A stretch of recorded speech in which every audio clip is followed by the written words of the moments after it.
Yeah, that one just wasn't meant to be.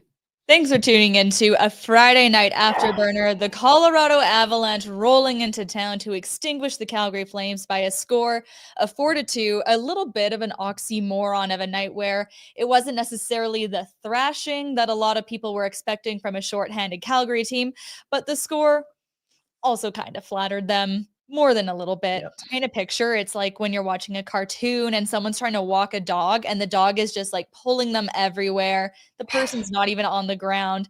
Reminiscent of this game where Calgary's trying to keep up at points, and when they do find momentum, the Avalanche just had an answer with some unfortunate playoff implications for Calgary. But we are still going to have fun on the show tonight. I'm Cami. He's Kent. Our show is brought to you by Bet365, whatever the moment, never ordinary at Bet365.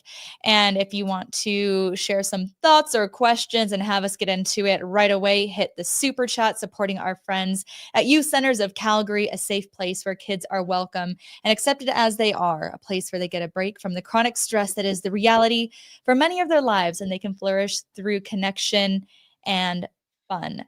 So, Kent, Ryan Huska had mentioned through Calgary's last couple games, he thought that the Flames played really well for about 40 minutes, and then they would just have a stinker third period that sunk them. And I really think we got the opposite tonight, where they were just kind of keeping their heads above water pretty miserably in the shot department through the first 40 minutes. And then they kind of got it together in the third, and it just wasn't enough in the end. Yeah, it's funny that you bring up cartoons because halfway or through most of the way through the second period when the shots were 18-5 or something, I thought of Homer Simpson versus Drederick Tatum in that boxing match where he just kind of stands there and gets pummeled the entire time. But credit to the Flames, they did push back pretty well in the third and made a game of it. But yeah, up until that point, it looked like different leagues for those two teams, right? Thankfully, we did not make it to Ralphie stop, stop. He's already dead territory. You're right. Yep. But it was tough. Like the shots on goal especially, granted in the end it looked pretty good. It ended up 28-24 in favor of the Avalanche, but it was 7-2 in favor of Colorado through the first. It was 18-4, 20-8 at one point. There was a time tonight where Yeah. I was like double checking the record for the fewest shots the Flames have ever had in a game. I Yeah. really thought I wasn't sure if they were going to hit 10, but they did start to turn it around. But ultimately, no Backlund, no Connor Zary, not a winning recipe for the Flames, despite Huska trying some different things and throwing those lines in the blender throughout the night. Yeah, I mean, this roster is at a disadvantage against a team like the Avalanche when they're fully healthy, right? So if you lose your best tough minutes center and then one of your better offensive young centers, although Zary's been struggling a bit recently, it's the depth gets very thin very quickly. I mean, they have Sharon Govich playing Backlund's role sort of tonight, and I mean, he's not even really an NHL center at this point. So it's to be fair to the team, aside from the first 40 minutes, they made a game of it and they did better than I actually thought they were going to do because I thought this might be, a 7 spot tonight against them, but they were in it. Completely. Yeah. I mean, really, a 3-2 game, the empty netter seals it. They were able to stop Kelly from getting that hat trick. And there were things that the Flames did well tonight. With Backlund in particular, what are our biggest worries with filling that role? Faceoffs, particularly in the defensive zone, and penalty killing. The Avs have an absolutely deadly power play, and Calgary just simply did not take penalties. There was one, they didn't let the Avs score on it. That was great. Face-offs, not so much. Sharon Govich was the lucky duck who got moved to center. I think most Flames fans know how much we have all enjoyed watching that at times this season, but Yeah. ended up 25% at the face-off dot. 4 of 16. That's a hot 1 and 5 in the defensive zone. Maybe we try Yeah. something different before Connor Zary and Michael Backlund come back. We'll see, right? He doesn't have a lot of options at this point. You could move Rooney up. You could move Pospisil back to center ice, I suppose. But yeah, they're just running out of centers. I mean, earlier today, before we saw the news that Dryden Hunt was going to be the winger called up, and fair to Dryden Hunt, this is kind of the role he plays. This is where you slot him in. He's averaging a point per game in the AHL. Did you think he's going to be a chance for a Rory Cairns, a Morton, a Bishop, maybe? Not for the other two. Karen's maybe, but I think the coach and the team kind of decided that he's not quite there as a. Yeah, I mean, he did have 4 points in 5 games, but I don't think they think he's there from a pace perspective, and he doesn't have the size or the pace yet to make them fully comfortable, especially calling him up in the middle of a playoff race against a team like the Colorado Avalanche. Personally, I'd like to see more kids, but I'm team rebuild.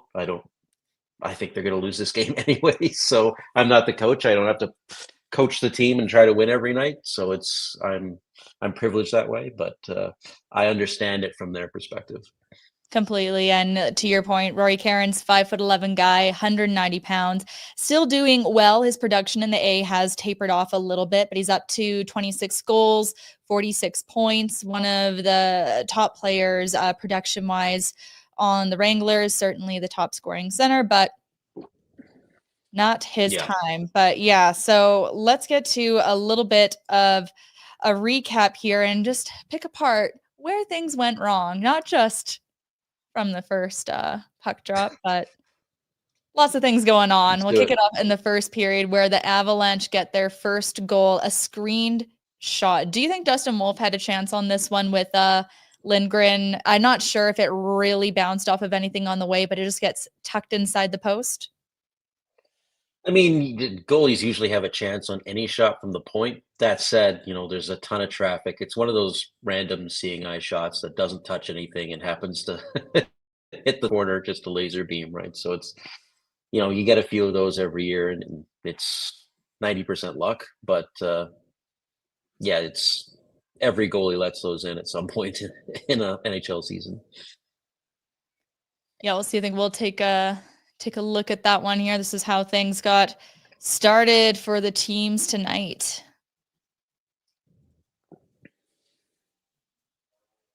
Or do we have it?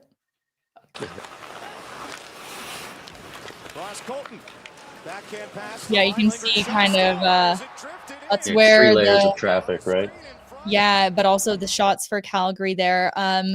They were allowing a lot of turnovers, not great. The things that they were generating were mostly coming off the rush or off of turnovers that the Avalanche had. It took us to the second period where, yeah, the Flames had just 2 shots on net, and that's where Dryden Hunt had kind of his prime opportunity. There was a great pass to spring him. Nice saucer pass, but Wedgwood read.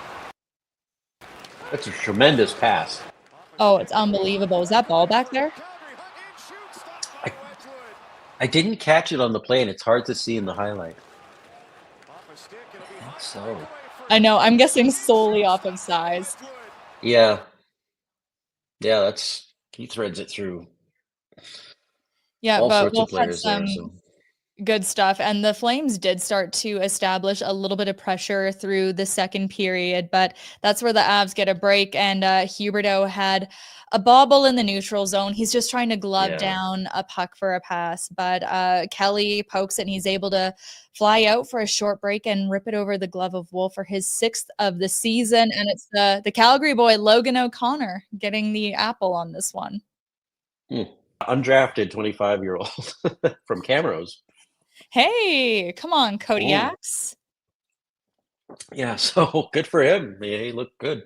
But yeah, unfortunate sort of bobble on that one for Huberdeau. You could tell he was pretty frustrated with that afterwards. Yeah, so we'll jump ahead to the third period. And the good news for the Flames, back in the mix with Coleman getting his first goal in 15 games. Kind of funny that it's Backlund's line mate, even though Bax isn't there, but it's off a neutral zone giveaway, Coronado shooting, and Coleman bearing on the rebound. It was actually pretty similar to an opportunity that Rasmus Andersson had just before, where Devon Taves was able to kind of, get his stick on the puck and more than that one chance. Coronado kind of came alive for the first time in a couple of weeks. he's been really kind of fighting it, and you noticed him a lot more tonight. So that was one of the bright spots, I think, for the Flames. Yeah. Kelly got another one after that. It was a one-timer. He was just parked in front of the blue paint, and Ross Colton tried to wrap around and just kind of squeaked out to him. But then the Flames started to make it real interesting with a late power play. Uyghur hauled down by another former Moosehead, Jonathan Drouin, one of the best names in junior hockey. Halifax Mooseheads, I mean, not Jonathan Drouin. But ugly, ugly goal. But Huberdeau, I mean, sometimes like you'll take him any way you can get him. I don't even know if it was off his head or off his shoulder, but it was shoulder, yeah. Tip, yeah. 25th of the season.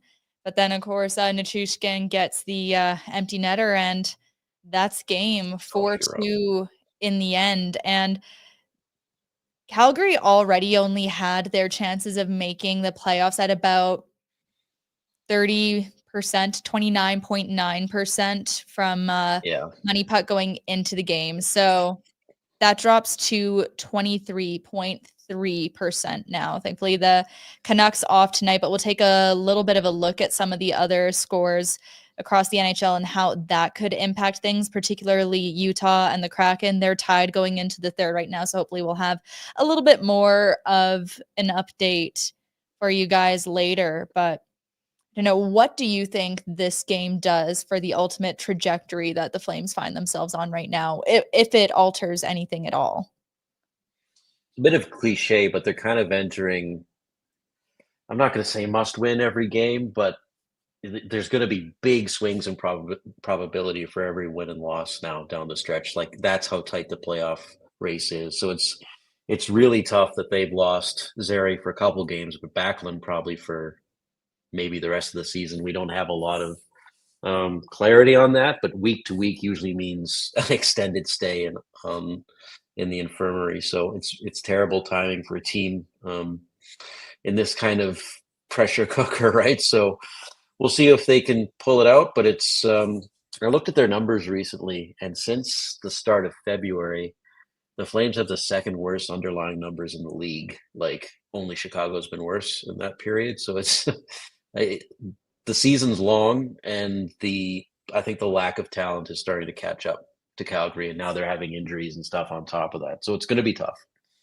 Especially in terms of goal scoring, which has not been a hallmark of Calgary's game whatsoever this season. I was even counting up before they got the power play goal. It was 16 games with one or fewer goals. Somehow they managed to win 2 of them. I don't count the shootout win as an extra goal, though.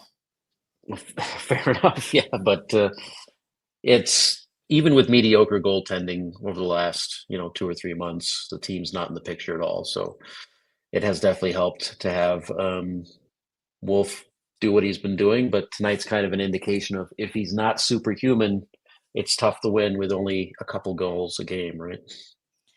Yeah, now Calgary, of course, dead last in the NHL in goals. Yeah. Not great. Now up to 68 goals since January 1st. It's actually second worst in the league in the new year. So moving on. Who's worse than that? Vancouver. Yeah, the other reason the Flames are in the playoff race is because Vancouver's been trying to sink faster than them. So we'll see. We're going to end up with another toilet bowl between these teams. Yeah. Yeah. It's like although I was impressed season where they had to play for nothing. I was somewhat impressed with them the other night, especially Pedersen, who's had a really rough season. But I noticed him, I think, for the first time in a while against the Flames. So if he turns it around, that could change it for Vancouver. But if he doesn't, these two teams are going to try to see who can 500 it to the end and get to the last playoff spot. Yeah, no, you just get the feeling that if the Flames really want to make some noise down the road, not this season now, but bring in maybe some fancy new free agents, have some more kids come in and making a permanent residence in town. You know who can help them out, Kent? Our pal Derek Newman at the Derek Newman Group. Yasmin knew where I was going. She had that up so fast. Ha. Derek Newman Group with CIR Realty, buying or selling. Let Derek do the work for you. You can email him at dnewman@cirrealty.ca or call 403-619-6661. Complimentary in-home staging consultation. He's accountable. He's available. Whether it's your first rodeo or you've been in the real estate game for a while. And he does the full pre-scout of what's on the market, what your comparables are, and even comes and does up the whole comprehensive marketing plan for you, the detailed analysis of how things are going to go. Analytics guru of the real estate world, really. So if you're interested in buying or selling in the greater Calgary area, call Derek at 403-619-6661. He'll make it easy for you and let Derek put his network to work for you. Dustin Wolf, where are we at on him tonight? I know this is like Calder nominee. So many great things to say about this season. Where does this game rank for you? Is it a little bit of a coming back down to earth or hung out to dry? Where are you at? I thought it was very good. The one thing we can, the 1 point shot that went in on him, he probably wants back, even though it was, didn't see the puck until it was in the net. But otherwise, highlight reel saves all the time. That one save on Parker Kelly to rob him of the hat trick with the knob of his stick.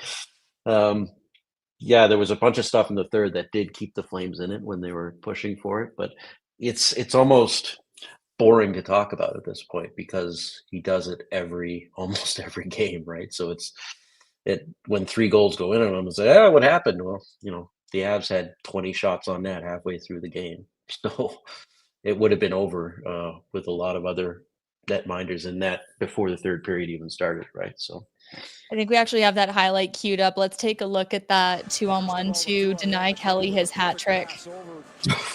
That's insane. Oh, right off the shaft. Bit of luck in there too, but in position is what that was. But there's a bunch of with 24 saves in the end, 889 save percentage, but really look at his numbers. He's dipped below 900 relatively few times considering the competition he's been up against. I just think the coolest thing about his run this season is maybe that people know to appreciate what we're seeing right now rather than being critical of any missteps in a rookie's season. And then, maybe whatever happens in his career down the road. And I think sometimes you get to a point where you look back at a guy and it's like, man, I wish we appreciated that when it was here. So I do think, like, for me, one of the best parts of Wolf's run is that people are truly appreciating what they're seeing, even if it's gonna mess with where Calgary ends up at the end of the season or in the mucky middle where they are right now.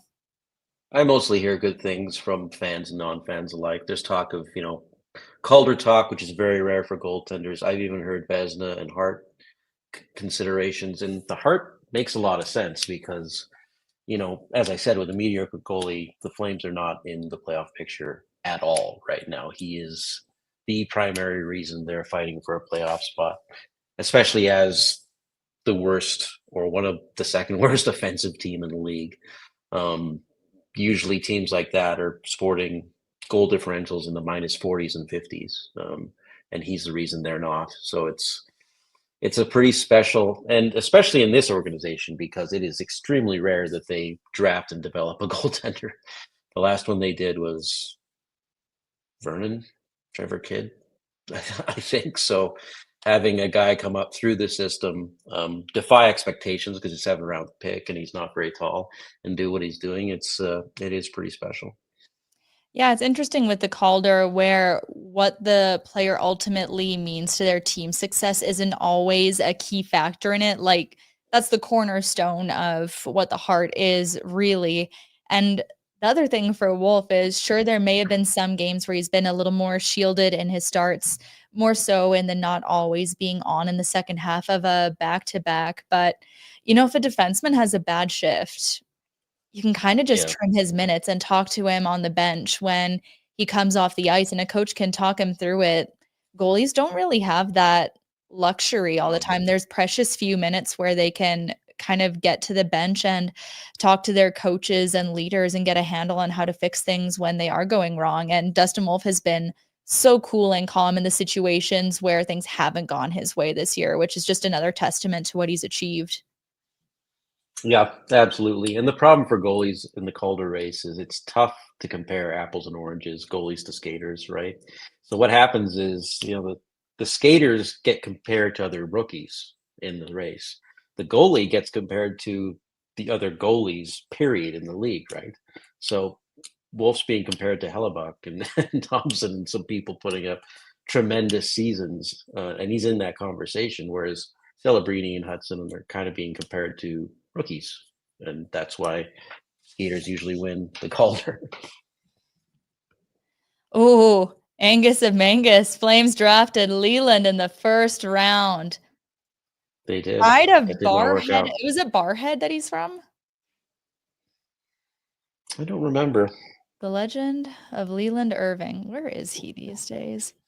Another Everett Then Silvertips netminder, though. that's right. Yeah, I Yeah. think Irving went over to Europe at one point. Yeah, looks like he's been bouncing around the Swedish league. Oh, more the Swiss league, most recently in 22. Interesting. Yep. Don't What a draft testament to goalies the in the Flames first goalie round. development. Also seeing some stuff about the decor tonight. Yeah, we did have a bunch of minus machines up there. Not necessarily terrible. I think Bean had some stinker giveaways. Calgary ended up with 26 giveaways, which is pretty atrocious, but the Avs also Yeah. had 23. So matter of capitalization there as well. I don't know why Miramanov was in the lineup tonight. I don't think he's an NHL defender at this point, to tell you the truth. He doesn't have the boots. And against a fast team, I didn't really understand inserting him at all. But, you know, the blue line is relatively thin now too, right? It's, Hanley was a waiver wire pickup. Paul was a waiver wire pickup. Bean has been sort of a sixth defender everywhere he's gone. So it's a lot of pressure on Anderson and Uyghur as kind of established top four guys, and then Ball doing his best as like a 20. I think he's 24 now. So yeah, it's a long season, and they're playing a very good and very fast team. So it is what it is, right? Yeah, I mean, for the most part, I've been super happy with what they've gotten out of Kevin Ball this year with a new role, new systems. I think he's taken the step.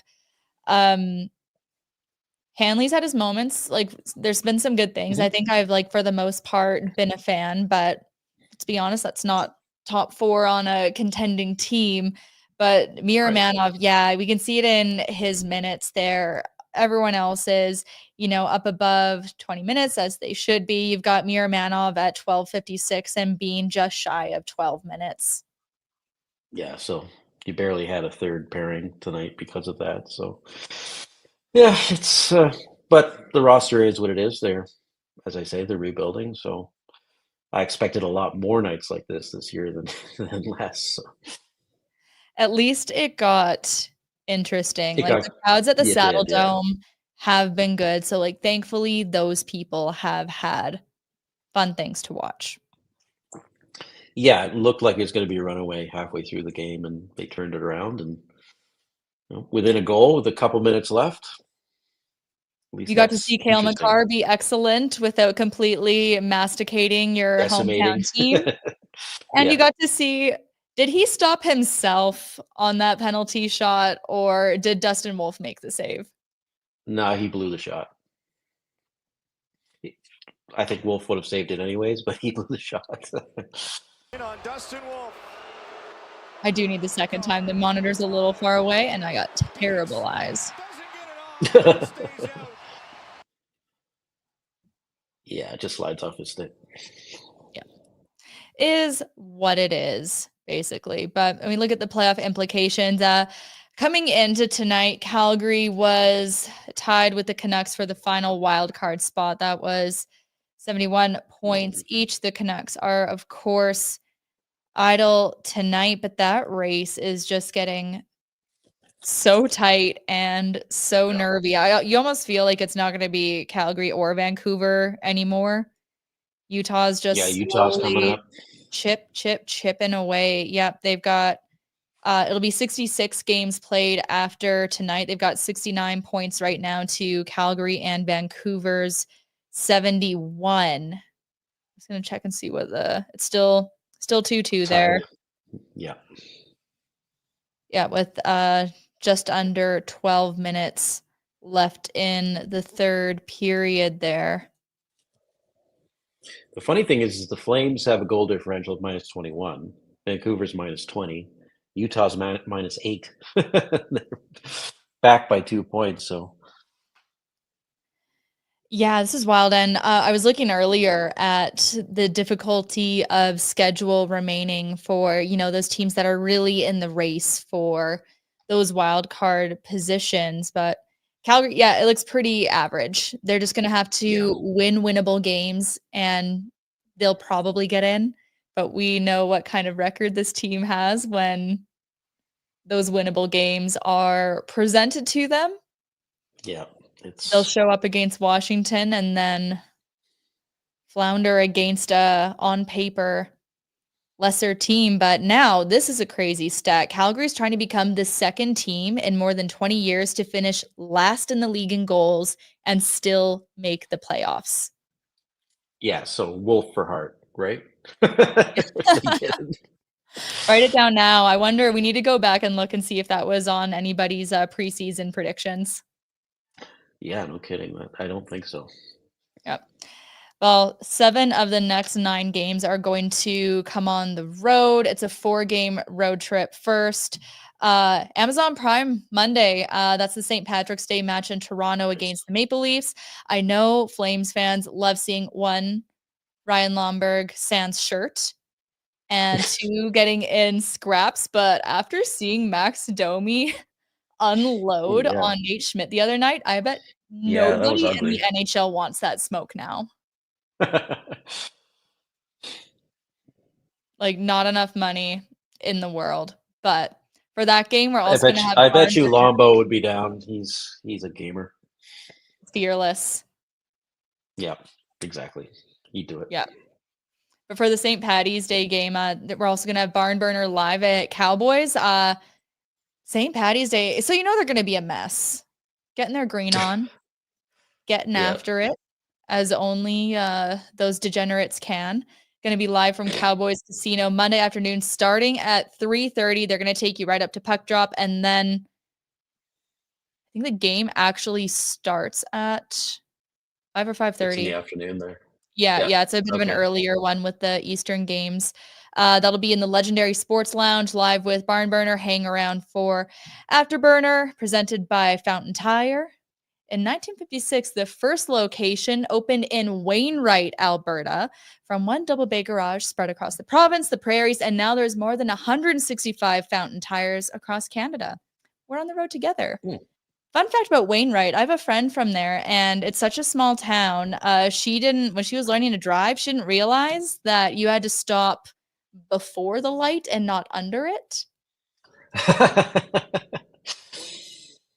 So sorry for everybody in Wainwright who had to drive those roads at the same time as her. Yeah.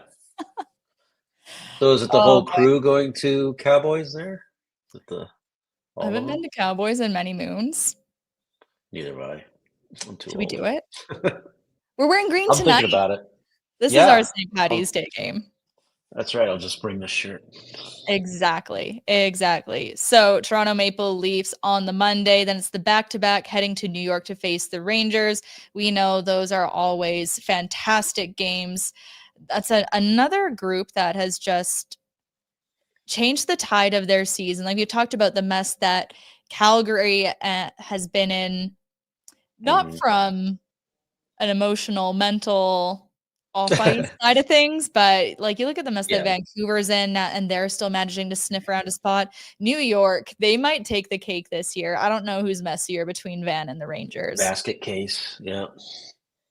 Yeah, but Rangers currently third in the Eastern wild card race. They're tied with Columbus. They both have 70 points, but the Blue Jackets have the game in hand there. So that's going to be a big one. We know things tend to get spicy between these teams. I'm sure there will be at least one Flames fan in the crowd booing Fox.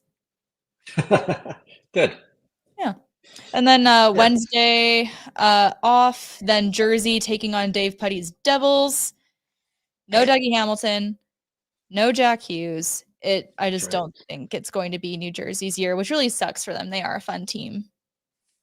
Good for the Flames, though. They've got their first round pick, so I hope they get worse and worse as the season progresses.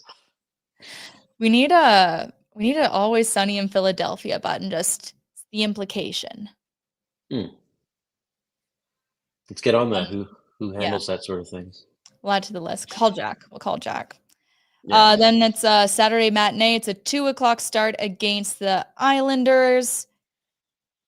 They lost tonight, actually in pretty dramatic fashion. Oh, yeah. I heard about that. Yeah, you heard about it? That sounds so grim. Like you saw a car crash. The Isles did lose to the Oilers tonight in overtime off of, gotta say, it was a pretty sick goal. The goaltender just huge play up to Leon Draisaitl for the OT winner, and that's where the Isles are at right now. Will the Islanders ever be good again? When's the last time they were good? I can't. In my lifetime? Yeah. Safe to say it, my first memories of the Islanders are the DiPietro Islanders. Ooh, yeah. When he was healthy. It's been a while. It's we think we're caught in purgatory here, but it's the same on the island. Yeah. I mean, with him and DiPietro and Fleury, we're never gonna see goalie drafted first overall again. No, I don't think so. Fish Sticks Islanders, Ziggy Palffy, love to see that. Yep. And love to see the respect for your mustache in the chat, Ken. Can you take us? Is there a maintenance routine? How do you keep that looking appreciate that. Done and dusted? Well, it's I had the beard going for a long time, and I don't know, I got bored of it, so I just shaved most of it off and maintain this. I'm going to see if it can go full silver here this year. I've aged quite rapidly the last 24 months. You're not going to do the Just for Men and have the suspicious, solid-looking beardy mustache? No, it's fine. I'll try to age as gracefully as possible. That's lovely. I love that for you. I'm fighting it all so hard. Had to pick out a couple gray hairs. Thankfully, got a lot to make up for it. Yeah, just let it wash over you. It's fine. Yeah, we'll embrace it. My back will go out before my hair all goes gray. But wrap up the Flames road ahead with the next home game. That's Tuesday, the 25th, with the Seattle Kraken in town. The Seattle's playoff hopes are kind of all but extinguished. So that'll be one of those must wins that will be keeping an eye on. Yeah, if you start facing the Anaheim and below on the in the league, you have to beat those teams down the stretch here if you fancy yourself a playoff team. Yeah, so obviously Vancouver and Utah, the ones you're watching closely, but also St. Louis. They don't have the games in hand. They're still 2 points back of Calgary right now, but of their next 8 games, 7 of them are against teams that are not currently in a playoff position, and 5 of those games are going to be at home. However, they are without Colton Parayko, but basically this is a team that's going to do everything they can to stay in the hunt. They've got a pretty good schedule up ahead for them. Yeah, so they have probably the easiest schedule left of the grouping here, right? Definitely. And some bonus Calgary sports ahead. The Wranglers will be in Abbotsford tomorrow. I know we mentioned them all earlier, but Cairns, Bishop, and Morton all scored earlier this week, and they muscled out a 3-2 win against True. Manitoba to snap a losing streak. They've had some woes this year. And Karen's, 46 points, 48 games, leads all Wranglers centers in scoring, third overall. Calgary Hitmen in Lethbridge tomorrow night. They've got points in 10 straight. Flames prospect Axel Hertig is still in the mix with them. You got the top 2025 draft eligible smaller forward, probably I've seen him projected first, second rounder, Ben Kindle. He's closing in on 100 points. And we talked about St. Paddy's Day. We got the Roughnecks back at the Dome for the annual St. Paddy's Day party. So Calgary is 7-6, taking on 9-2 Buffalo Bandits. But the Riggers are one of the only teams that have managed to beat the defending champs from Buffalo. Beat them 17-11 last weekend. So we'll see if they can do it again tomorrow. I'm sure most people will be there for the party, but it's always a great time down at the Dome for that stuff. Speaking of Ben Kindle, I'm hoping the Flames target him in the first round here. It's especially with one of their sort of mid-20 picks, if he's still around at that point. But yeah, 96 points in 60 games so far. And he had 60 points in 68 games as a 16-year-old last year. Like, those are tremendous numbers. As you say, he's only like 5'10", 180, but that kind of production is pretty special.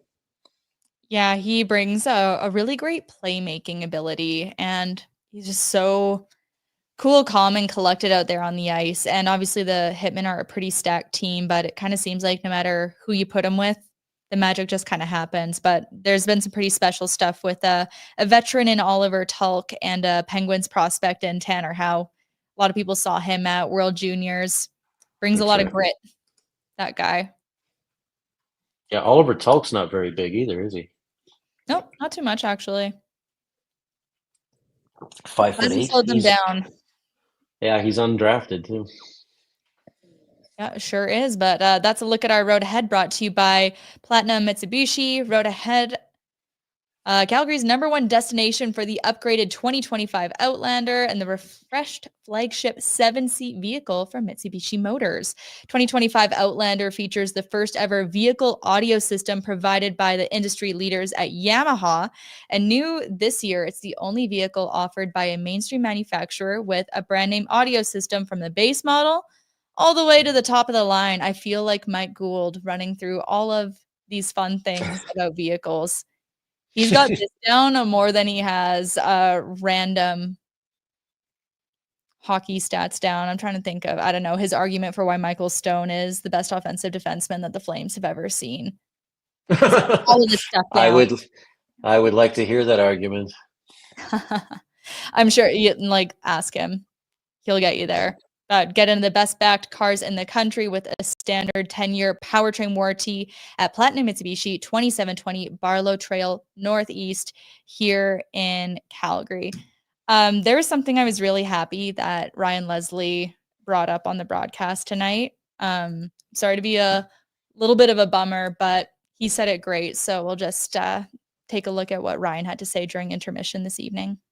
If you watched television in Calgary on 2 and 7 and Global from the 80s on up, chances are you would have seen our friend Dan Roberts' work. He was a sports editor, avid fisherman, golfer, just a prince of a human, loved playing hockey with his buddies. Some sad news as we lost him yesterday. As we say, just a gentle soul. We need more people like Danny Roberts, 66 years of age. I had the pleasure of working with him. So many people in this industry knew him, loved him, worked with him. Gone far too soon. We know his dad's watching tonight. Our best condolences to all of his family and certainly all of his friends and colleagues. Everybody hurting a little bit today with the loss of Danny. He was 66 years of age.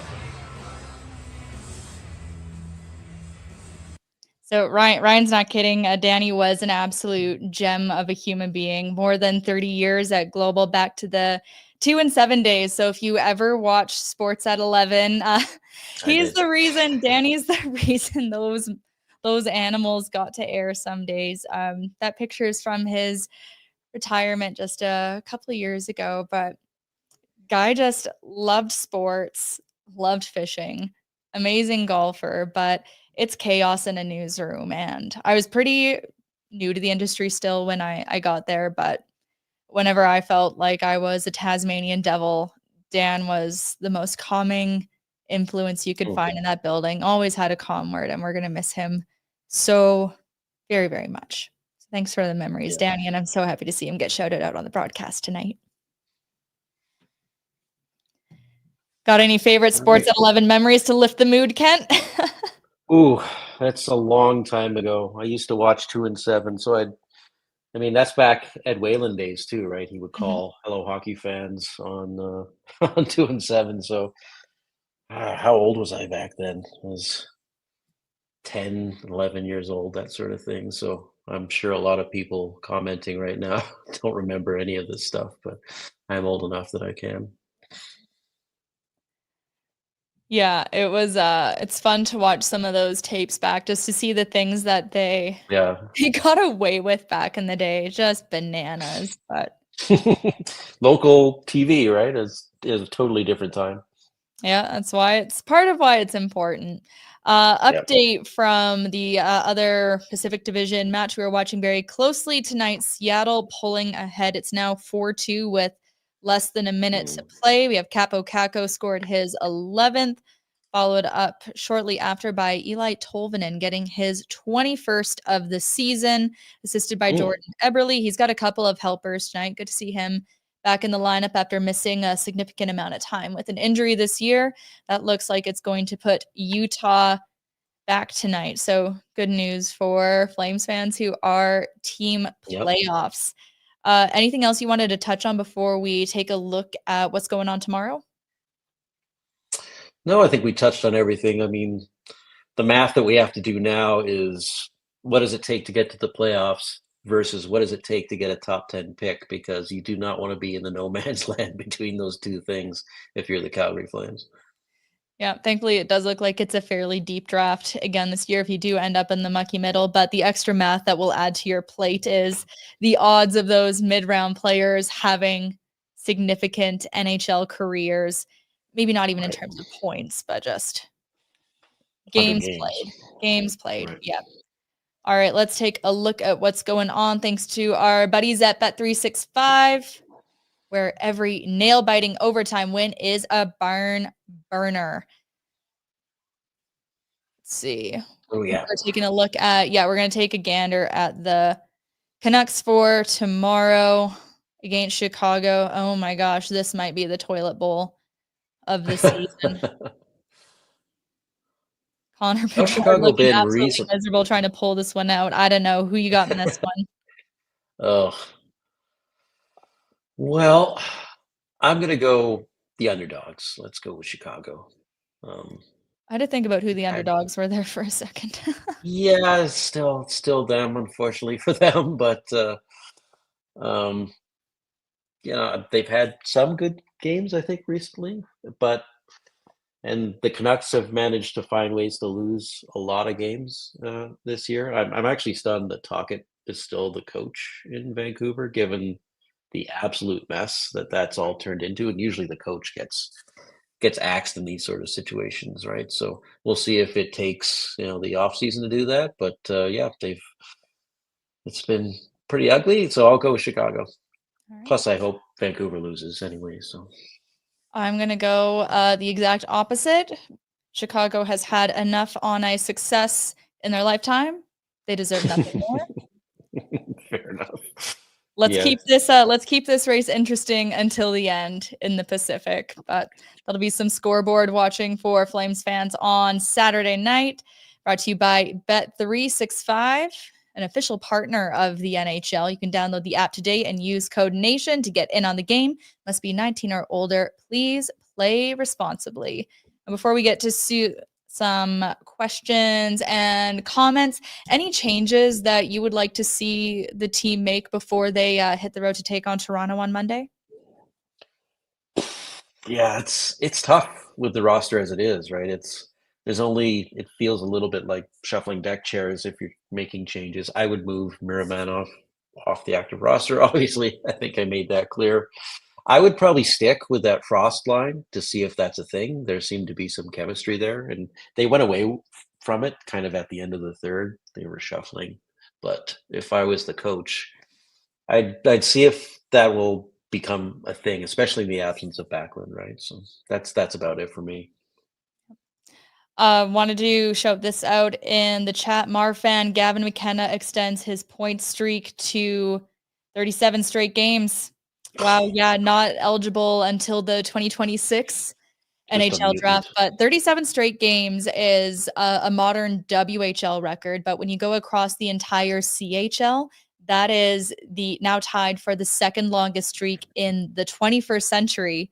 It ties none other than Sidney Crosby back in 0405 with Rimouski. Unbelievable. Yeah, he is going to be the next generational talent, and whoever gets him is going to be extremely lucky. Ooh, we got Pike in the chat. Cami, should I bring Kent anything back from New York? How about a hot slice of za? I don't know how hot it'll be. Yeah, you can microwave it. Back. It'll be as hot as the Flames offense. Ooh, ouch. Oh, all right. Let's get to a couple of questions and comments here. We'll start with Boxcar Jimmy. Does Wolf's draft position not make the Calder conversation more compelling? Has a 7th round pick ever won it? I'd be interested to go back and see if there was anyone picked that low who won it. I would doubt it. And I also don't think, I think it makes for a certainly more compelling storyline, but I do think it tends to come down more to the nuts and bolts of the numbers more than. Yeah. It's a nice narrative if it happens or if he's in the conversation, but it should be purely performance-based, right? Henrik Zetterberg, was he a Calder candidate? I know he was picked in the 7th round. There's not a long list of notable 7th round picks. Yeah. So I don't know who won in his draft in his rookie year, but that's the only guy I can think of. Yeah, as pointed out here, Panarin won it and wasn't drafted. I do think that's a little bit of a close enough. A different conversation as to why, but yes, we'll count it. We'll count it. All right, we got one more tagged here. Wolf better than Jack Hughes, who was drafted 1st overall in 2019. A tough comparison in terms of what they each mean to their team. Yeah. I think the way to think about it right now, if you're the Flames, is who would you trade Wolf for in the NHL? How long is that list? And you have to factor in how much time is left on Wolf's career, right? Because he's only 23 right now, and they can potentially sign him for 8 years. So if he is on track to be a franchise-level elite goaltender, and they can sign him for 8 years, that's insanely valuable, right? So would you trade Wolf for Hughes straight across right now? That might be an interesting conversation. And Jack Hughes is a tremendous talent, right? But where the Flames are, is Wolf more valuable? Maybe.